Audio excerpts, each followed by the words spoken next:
now to the panel questions. So I've got some questions here for you guys. So welcome Ben, welcome Rob, welcome Jarod. So the first question is, how have emerging technologies such as artificial intelligence and automation transformed operations in your mining operations regarding making the workplace safer?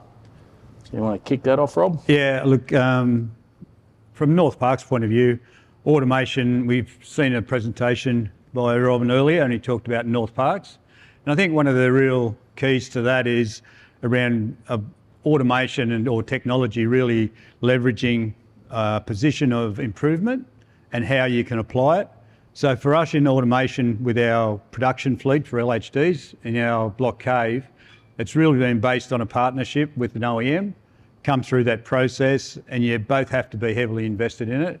If you give it all to one party and they drive it, if you give it to the OEM and they just give you a solution, then your 50% is not there. You really have to be invested to own it with them. And then to get the best outcomes, and Robin touched on it pretty well, it's a full engagement. So our operators were heavily involved in a lot of the how does it work, the way it works, and why does it work well, and giving that feedback. And we had that continuous improvement loop working for us while we were developing the automation technology with Sandvik for our level.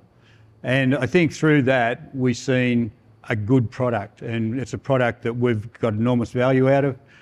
We talked about production improvement. We talked the other one there that came through heavily was the machine itself. We've seen a 27% reduction in maintenance costs on our machines, just because the automation system drives it in the same mode, in a sensible way, in control all the time. And I think the question that came off the floor in what we've seen around the operator operating 3 machines, and that the question was around monitoring that machine when it's in that tramming mode from the draw point through the cycle to the dump point, which is the ROM bin, back into the return to the draw point.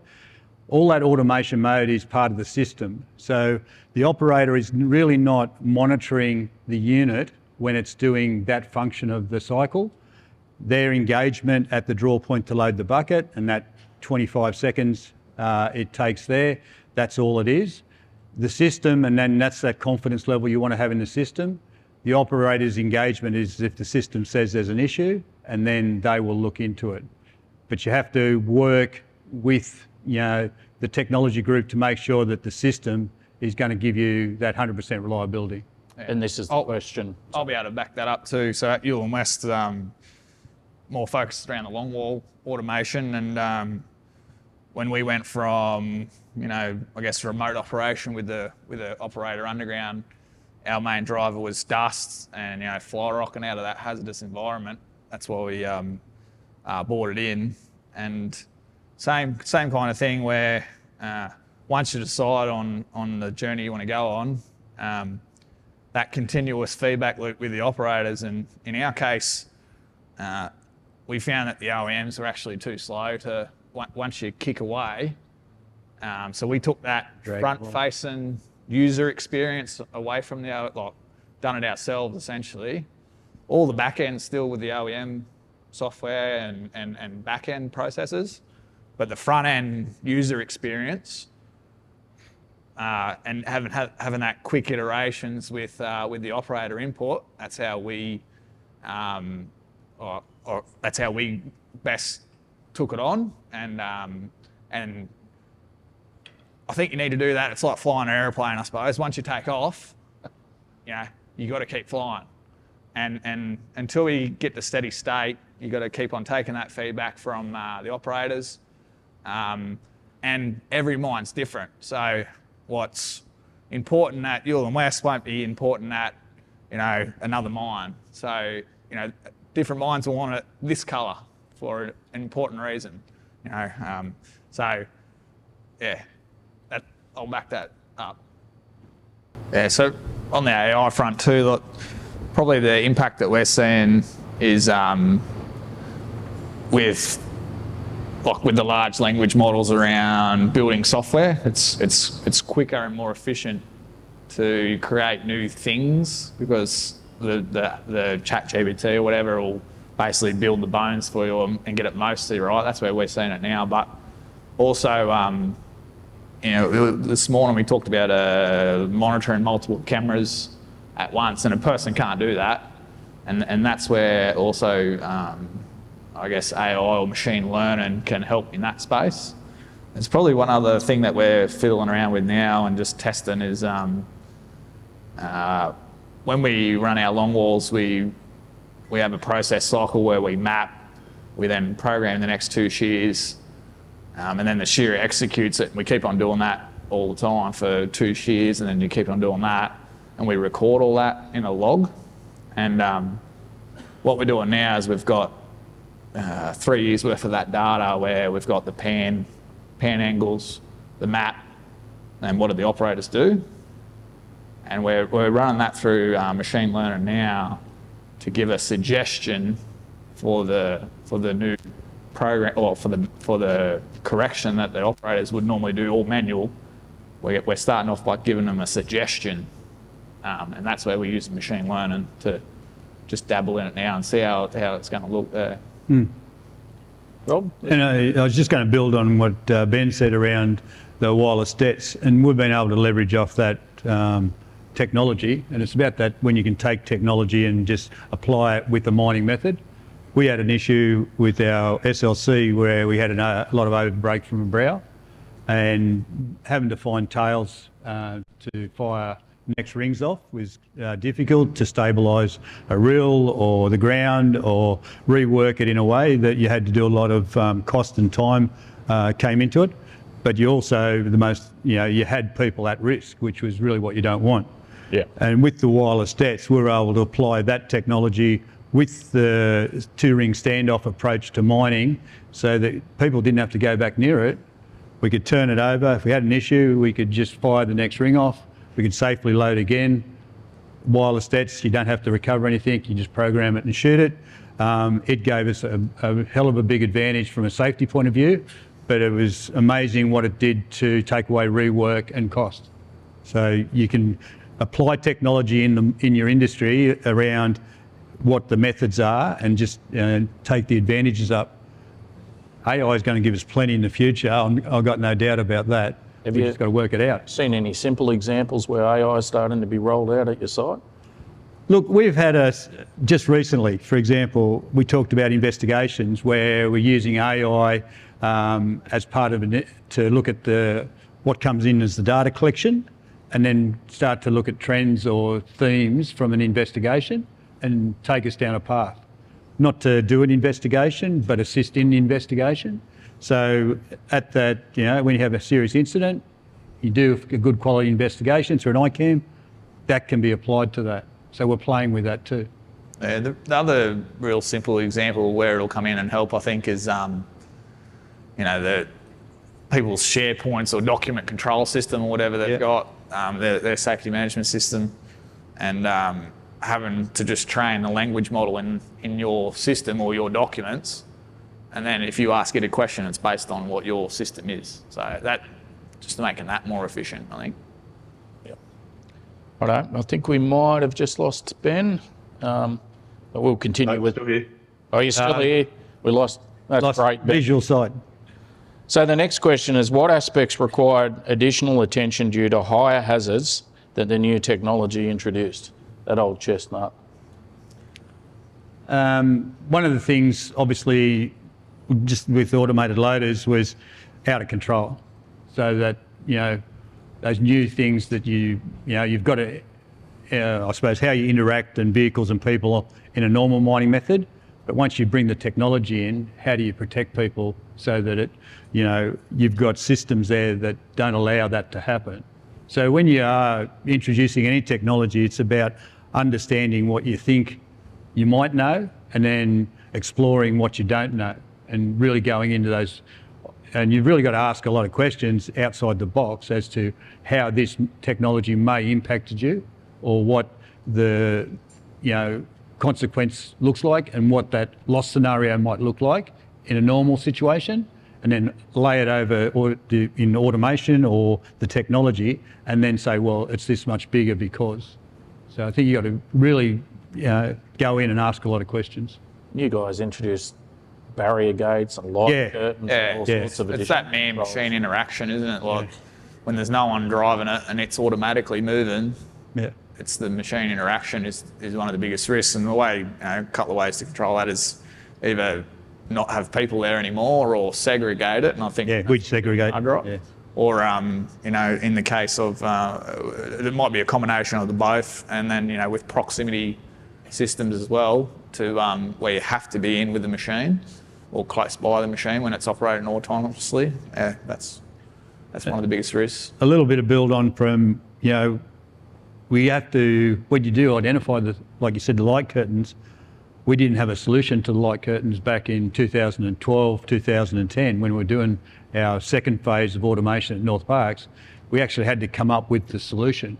So you need some smart people in your team that can think outside the box to understand what the control will look like, not just have a rope with plugs on it, and when the rope gets broken, the plug indicator gives you an alarm or shuts down a machine.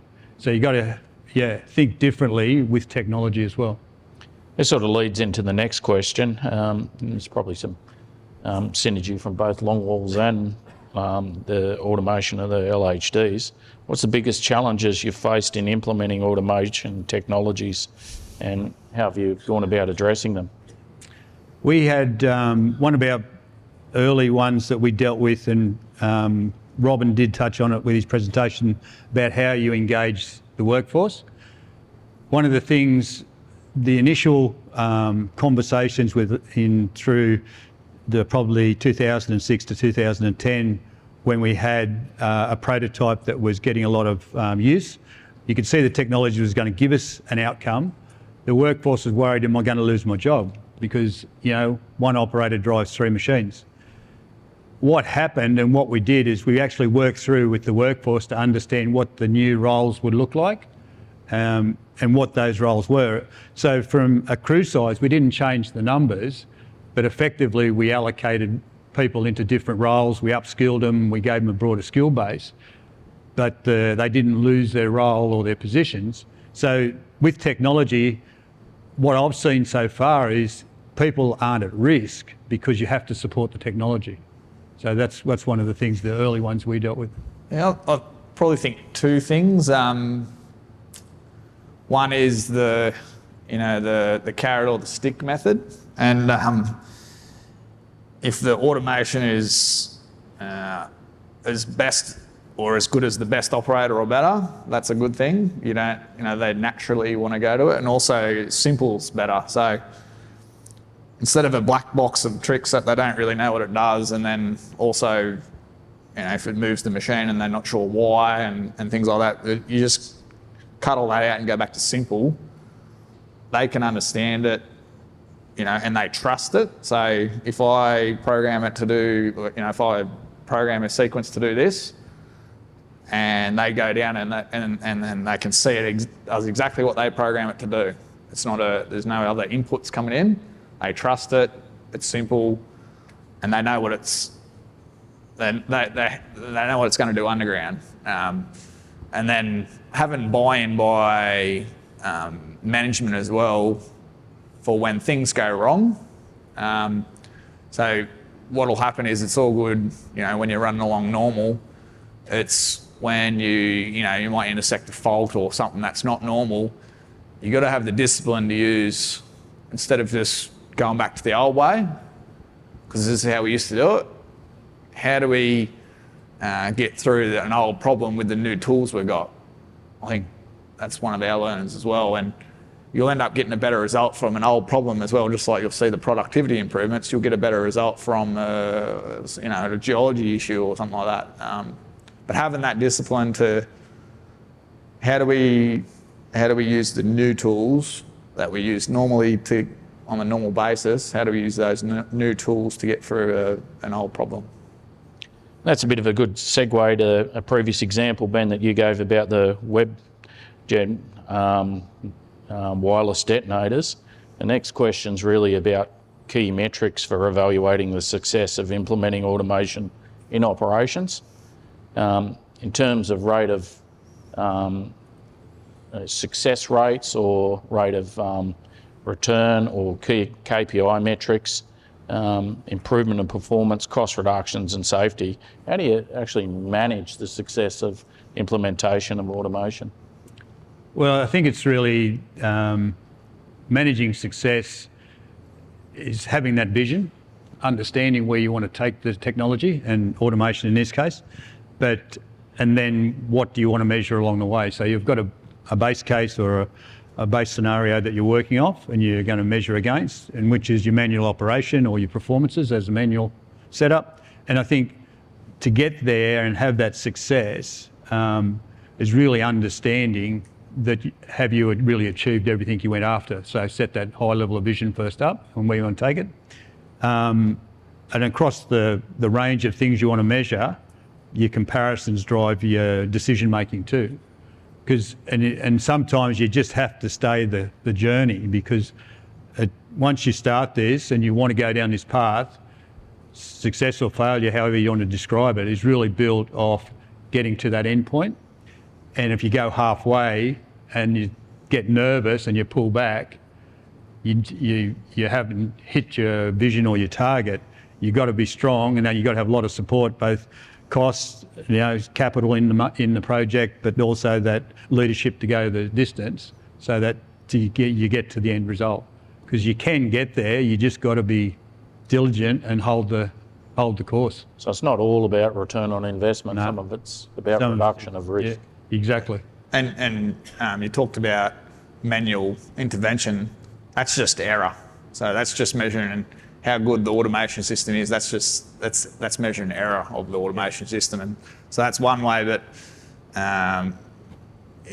there's also other ways where it's just as simple as people talk about, we're operating remotely or autonomously, but is there a remote down on the face? Because if there is, what do you need a remote for if you're running remoteless or autonomous? Yeah. So there's little key pickups like that, not only a number, but also what's actually happening on the coal face or wherever. Yeah. You've got the other KPIs, which is productivity would probably be the big one, or for dust it might be number of dust exceedances and things like that. I think all those traditional KPIs still come into it. Yeah. But error and manual interventions, I think they do that with the self-driving cars too. Number of manual interventions. That's how they're measuring how good it is for self-driving cars. So the reductions, how many times? Yeah. Yep. So many technologies have failed because the ongoing support was not in place. Not to pick on you, Ben, being from Orica, but your WebGen, do you want to talk to that a little bit about the implementation of that? It's obviously, is it a KPI-driven metric? How do you convince a mine operator that the risk is reduced and the return on investment is still there?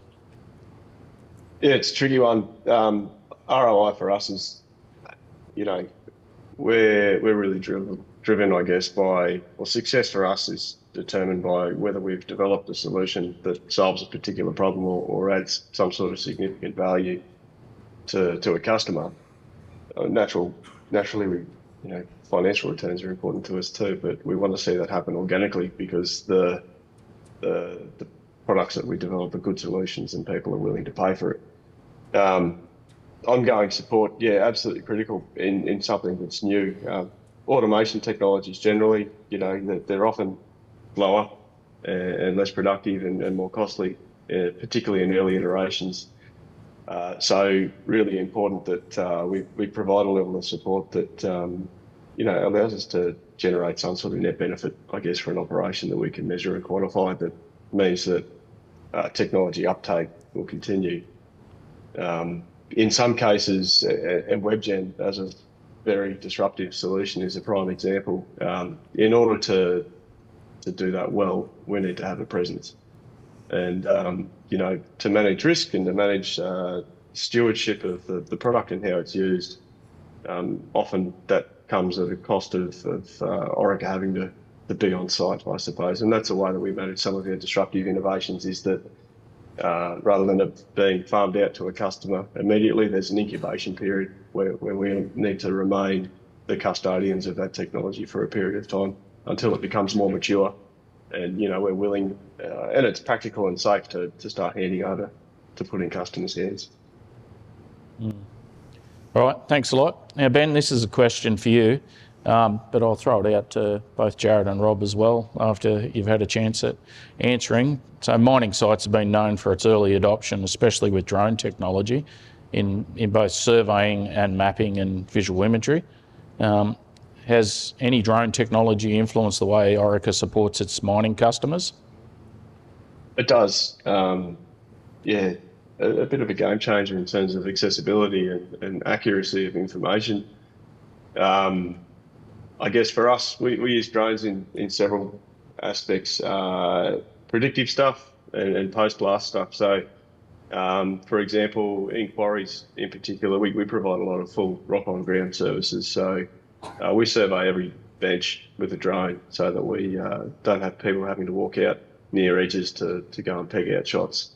But that task that normally takes several hours and potentially exposes someone is done in minutes, and then we can digitally access that data and then go and generate a blast plan.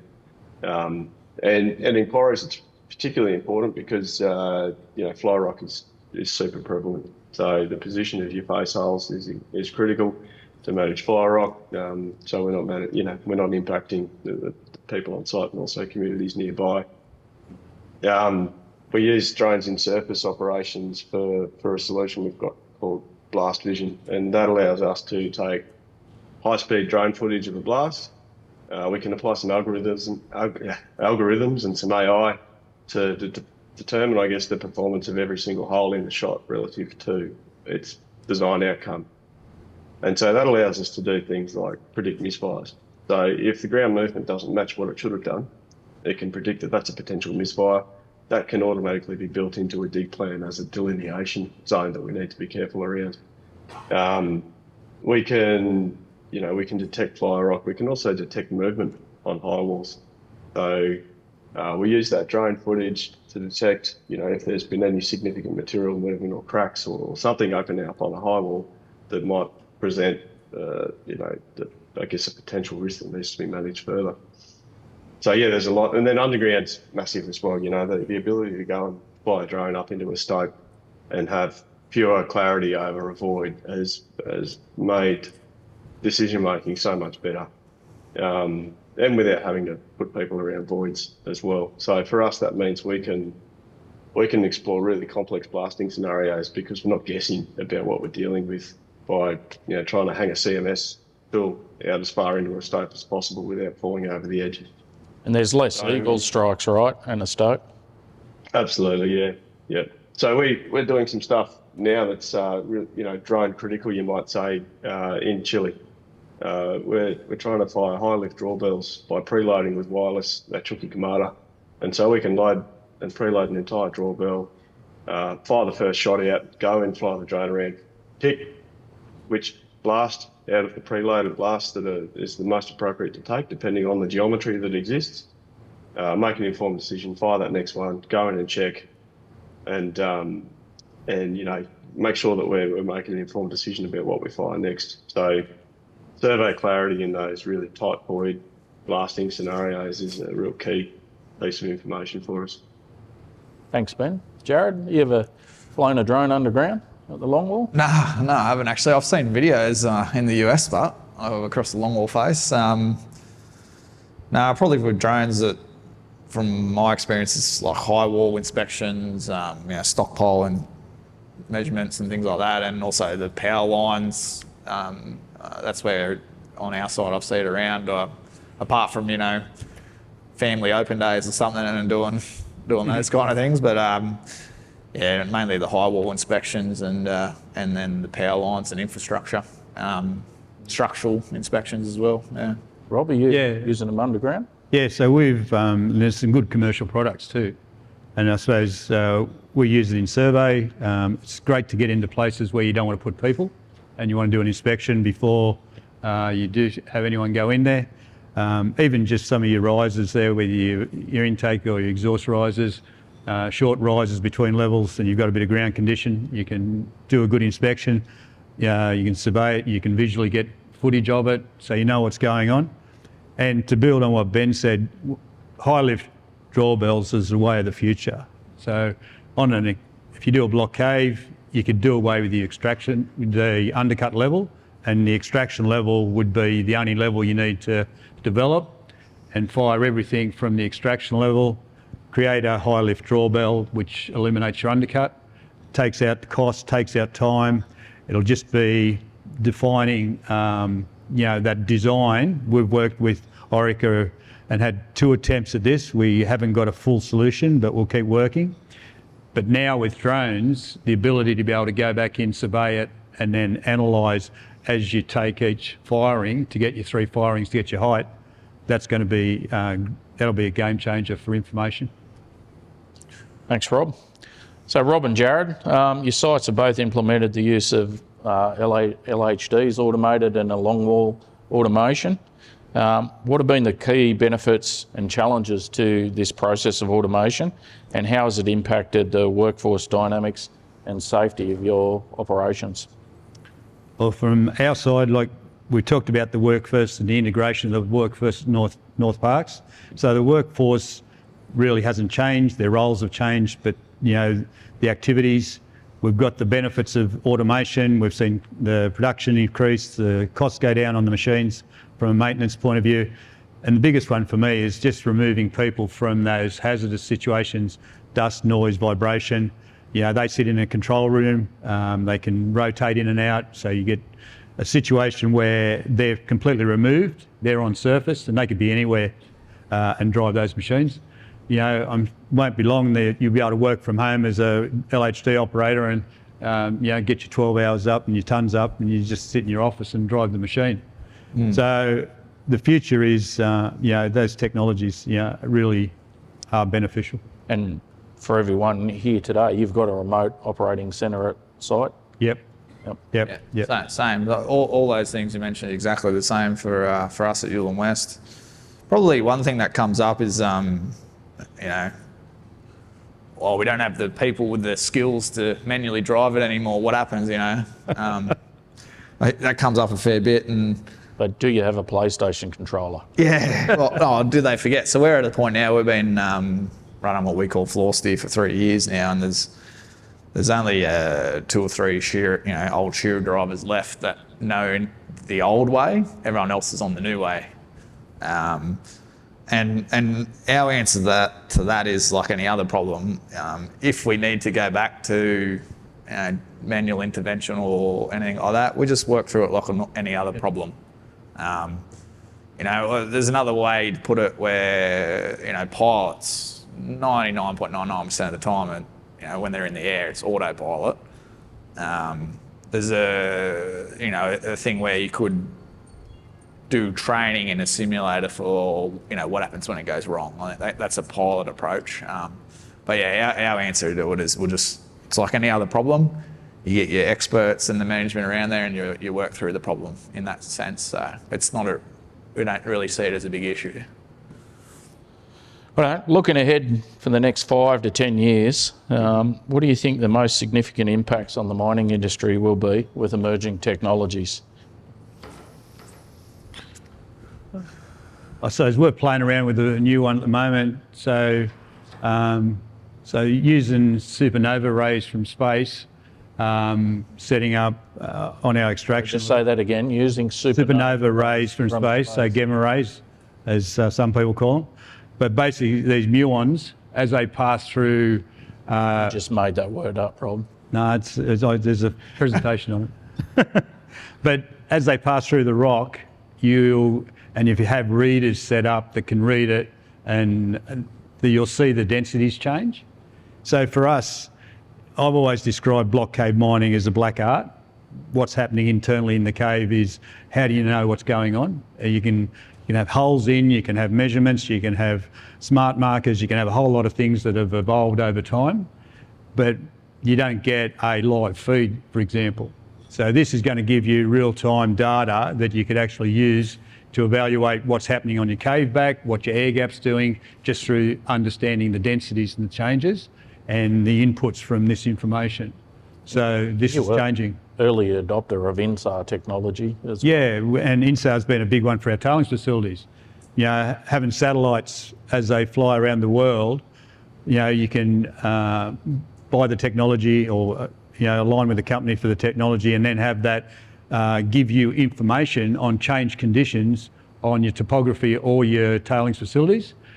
Accuracy is incredible. We're into the millimetres, and so if they're on their rotations and you're getting that information on whatever cycle you want, and how you use that data to understand the stability of your tailings facilities. We've been in that space since about 2020 with one of the walls that we're managing on a tailings facility on site. Yeah, so it's been incredible.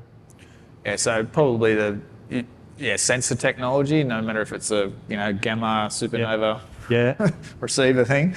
Was Muons? Muons. Sensor technology for us will be like, on a long wall would be the holy grail is know where you are in the seam. So whether that's with seam detection with cameras or ground penetrating radar to pick up a layer below where you are. I think that's a space in the next 5 or 10 years. In development, I think the holy grail that we've still been trying to work on in development is, and I think hard rocks along the roads more than us, is just putting bolts up. In development, that's probably one of the highest contributing areas of where people get injured because it's repetitive. There's rotating machines, things like that. But yeah, trying to automate the bolting cycle fully. It's semi-auto at the moment, but fully automate the bolting cycle, I think, is a key focus for the next 5 or 10 years for coal. Yeah. Good achievements, Ben. You're on mute. Thanks, John. For us, look, we keep talking about wireless, but it is a step change. It's the biggest one in recent times, but I think over the next 5 to 10 years, that's going to become a little less disruptive, and it'll start to be a bit more BAU. The disruptive side of things and emerging tech side of things is, I think it's hard to ignore the developments that are happening in AI. The rate of advancement in AI capabilities is really incredible, and I think we'll see a big influence of AI on digitalisation of the mining value chain end to end. We'll start to see AI come in and help that process actually become an integrated sort of solution. So, for example, we can now modify the energy of explosives inside a blast hole in real time with underground loading systems. So, in the current sort of state of digitalised workflow, it has its limitation as to how much you can apply that technology usefully.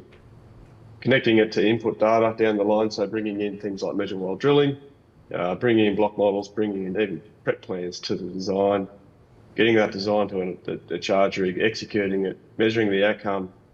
That's all going to become a digitally connected workflow that all happens basically live. And then you start to bring in AI, and we now start to teach it what success or failure looks like. And we can get it to make design-based decisions based on historical or predicted results or other rules that it's asked to follow. And then operationally, AI is absolutely going to change the way we manage interaction between people and machine. Vision systems are great because they can identify an object as a particular thing and a person, and you can apply some rules around how it behaves when it detects that thing. But then you put the power of AI and its ability to geo-reference an object and track it live and multiple objects at the same time. You start to build a system that allows you to predict what something's going to do and modify the action of multiple mechanical systems at the same time, so that there's never an interaction. The beauty of AI doing that, as opposed to a human doing that, is reaction times, not in a matter of seconds. It's measured in hertz. So it's almost instantaneous, and it's accurate and it's real. So I guess for me, yeah, automation and digitalisation supported by that sort of rapid evolution of AI is pretty inevitable over the next decade. Yeah, you make some really good points there, Ben, and it's Probably with machine learning, AI, a spot where it could be used is also on in maintenance or machine health. So we talked about control rooms this morning, and everyone's been into a control room where there's alarms going off everywhere, or lots and lots of going through. That's a spot where you can train a model on what's normal, and it'll tell you when it's not normal. So that's probably a spot to focus on, that machine learning AI space that we're seeing now. If you've got a conveyor or a mill or a drive module or something, train it on what healthy is, and then it'll detect it without heaps of false alarms and things like that. Yeah. It feels a bit, Rob, like the change we're all been on automation year after year after year, and all of a sudden it's at a stage where the AI and the technology could change rapidly. Yep. How do you, in a site with complexity, business as usual systems, how do you innovate and take into account new technology with the existing systems and processes? I think you just got to look for what the benefits look like. If you know your business and understand it, like for us, our next stage in automation is autonomous. So we're probably 12 months out from no intervention by an operator at all. Machines operate on the level. Production just happens autonomous. So that position of getting to that point, that's something in that next phase. Like we had the vision of automation for the loaders, now it's to get to autonomous. But fundamentally, it's taking that technology, whatever it looks like, and then knowing how it fits. So you've got to know your business first to get your benefits, because you can take a lot of smart things and they all look bright and shiny, but if you don't know what you want from it or how you want to get there in the sense of the delivery, the best for business approach, I think that's the real key, John. Yeah, I think you find that application, like you can't solve everything either, so you kind of got to prioritise where you want to put your efforts. So picking the application, the right application that suits your business. And probably a couple of categories. You could have a longer term, larger type application, but there's lots and lots of small wins that people can do without spending lots of money. Small wins like, an example at a few of our mines is we used to have a whiteboard that we used to physically have in the control room, and they used to write up the status of what's going on in each panel. And just turning that into a digital form that we can all get on our phones, they can update it. It's easier for the people putting the information in. It's easier for everyone to access it. So there's lots and lots of small wins, apart from, the autonomous machines themselves as well. Do you find yourself future-proofing mine designs? Do you put, there could be charge stations or battery swap-out stations, or we need to have a look at a design that's based on automation? How do you make that transition? Yeah, I think that, and as we build new block caves of the future, designing them with automation or autonomous loading as the footprint, that will be the change. So what we would usually do from an operator's point of view and how you would move the machine around and operate that machine compared to automation or autonomous, that's what we'll be doing in the future.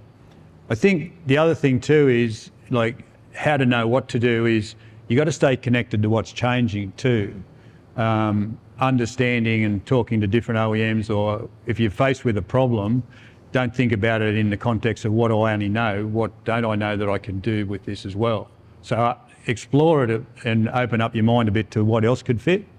We did something on the tailings dam that was just technology overseas, but very simple, we're cycloning the tailings so that we can get a coarse particle base foundation around the perimeter of the dam so that we can do upstream lifts instead of doing downstream lifts that would be compliant in the future.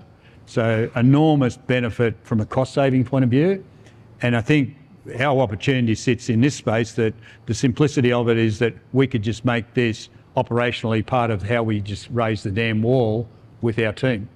doesn't have to be a major project, in cycle when you need to put another lift on a dam. So there's a lot of things, smart things that have been done across the world you can just adopt.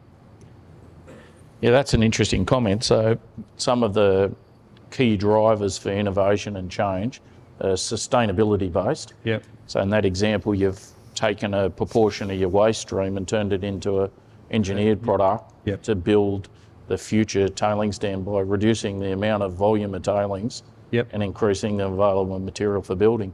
Yep. Is there any other examples you can think of where sustainability is pushing the limits, where emerging technologies or automation could help the mining practice? I think a couple of examples probably come to mind around the sustainability is with our mine, there's some features on the surface that we can't undermine, or we've got to make sure that we don't have subsidence in that area. And with the improvements in connectivity around Starlink and the satellites and the better connectivity out where it's remote, having that real-time feedback from sensors on the surface to detect subsidence, so we can make sure that we're not impacting on those sensitive surface structures. Probably comes to mind. Like, that's just an example of the increase in communication technology letting us be more sustainable. Ben, anything come to mind?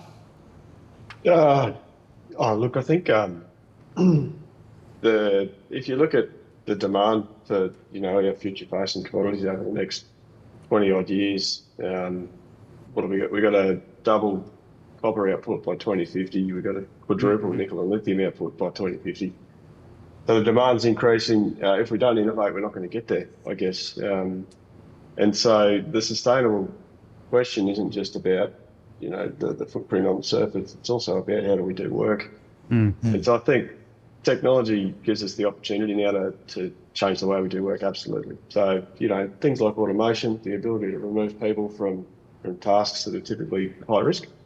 The Abertel example is one, but there's also completely new mining methods that are accessible now that we can do that typically couldn't be done, due to new technologies and innovations that now exist.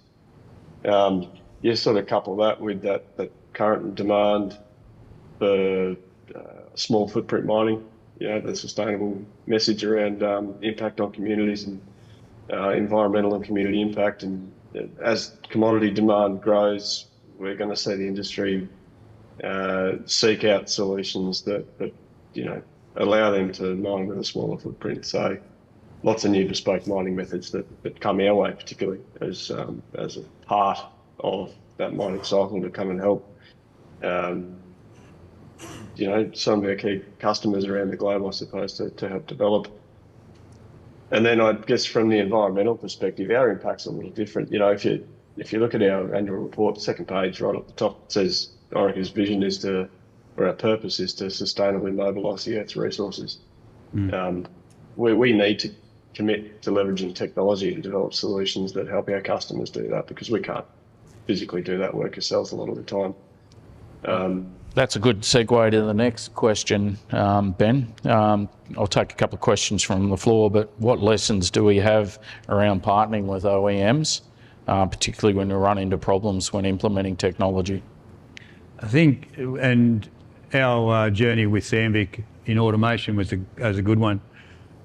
We developed a technology with DAS, and we partnered with them, and then CAT bought DAS, so we then had to reset ourselves. Up until that point, Sandvik didn't want to get into automation, but they were happy to look at us while we're working on their machines with their loaders. 2012 was a different scenario. They then bought in with us, and I think that's the piece that you're asking, is you've got to have the participation and the drive by both parties in a partnership, and the best success comes through the partnership, because from a business and operations point of view, that's what the mine offers, the technology, and what they bring, the OEM brings in. They're going to bring the smarts with that. So I think if you can get that partnership and the energy in the partnership, and clearly have a direction you want to take that technology to an outcome, that's the pathway. Yeah, at the end of the day, the OEMs don't know the nuances of how everyone operates their equipment. So part of the partnership is we can give that to those guys, give that feedback to the OEMs, and then the OEMs can give us the ability to operate the machines how we want them as well. So yeah, I think the OEMs are critical. They and also local OEMs as well. Are better for user experience or user interface type setups. The mining OEMs, at the end of the day, they're who we buy the machines off. They're the ones that control the control system and the programming it and having it open. So multiple people can feed or can control their machine, I think is critical. So having an open, not so we can see the code or see their proprietary parts, but so an OEM doesn't have to solve every little piece of the puzzle on a machine. Their focus should be on the core, how the machine operates, safety. They shouldn't care about this little bespoke thing at one mine, and they won't care about it. But they should have an open architecture That allows it. so that allows people to build or to what they want to suit their needs, I suppose. Yeah. There's another question from the floor, Jarod, in regards to a conversation we had before about one of the KPIs being about reduction of workers' exposure and risk. Do you foresee where technology combined with AI giving enough information at the longwall to take away from manual face mapping? Yeah, so we're looking at that now. I guess that's been the vision for us for the last 10 years when we started. When we first purchased our longwall, every roof support had a camera on it with that vision in mind. So what we're doing now is we have a manual face mapper who walks the face, and all his job is to do is map where we are in the seam and report that back. And with the cameras on the roof supports now, we can do it from the surface, but what we're finding, there's no real incentive for the person on the surface to do it. And what we're doing with machine learning and AI is trying to detect that marker band through image recognition, and probably try and gamify it a little bit so the same application on the surface where they map, it maps it for them, and then they check the map is probably what we're looking at. So that the vision is to remove the last piece of the puzzle on the long wall under normal circumstances is removing the mapper, and I think we'll get there. And albeit I don't really like to throw the word out there of AI and all that all the time, but all this image recognition stuff that's going into cars and your iPhone and that, the application of that with cameras in mining is looking promising. Yep. This is the last question, and appreciate this has been a great conversation, and appreciate everyone's input, but I definitely have learned something today about gamma rays and and detecting density from a satellite, which I'll go and have a look at that. But it brings to this is an evolving workspace, and it's going to change, and the smarts required. How are we going to keep up? How are we going to skill our workforce? How do we make that change and understand AI, understand the technology, understand the implementation? I think we've seen earlier that the alphas that are coming through now, we'll see in the workplace in the next 7 years. So I've got grandkids that'll fill that space. I think it's one of those things, you define what your gap looks like, and then you either train, recruit, and grow into it. It's something it's going to evolve as we go with technology. It's going to open up in lots of different ways. The way we look at the business and the way we run the business today will be completely different, I'm sure, 30 years down the track. There's no doubt about that. And like I say, pick your battles to win the war. You can change that to pick your technology to win the war now. I think from an operator point of view, the way I think about it and the best approach that I've seen, if you think about it to make it as intuitive as possible, so you don't need lots of training. It's naturally intuitive. Yeah. You think of a toddler. I've got a 4-year-old, and they start to work out that they can swipe on the iPad and all that. That's because it's intuitive. It's the same in a control room, either tele-remote or operating remotely or autonomously. If it's intuitive, you can cut down on that manual training part because you can just pick it up. So it's probably a technique to keep in mind. Ben, any last thoughts? I think the guys are spot on. I think the next generation of workers coming through will subconsciously have more knowledge of these systems. It's going to be very organic for the current high school generation to roll through and start to have knowledge of what systems work because it's going to be a part of their life. Now I think it's finding a balance, I think, between maybe stability and innovation, or stability and disruption. We're innovating because it's necessary for some reason. So there is some element of disruption into what we have to do, but we've got to be cognizant that it's a bit stepwise. And so stability and retaining,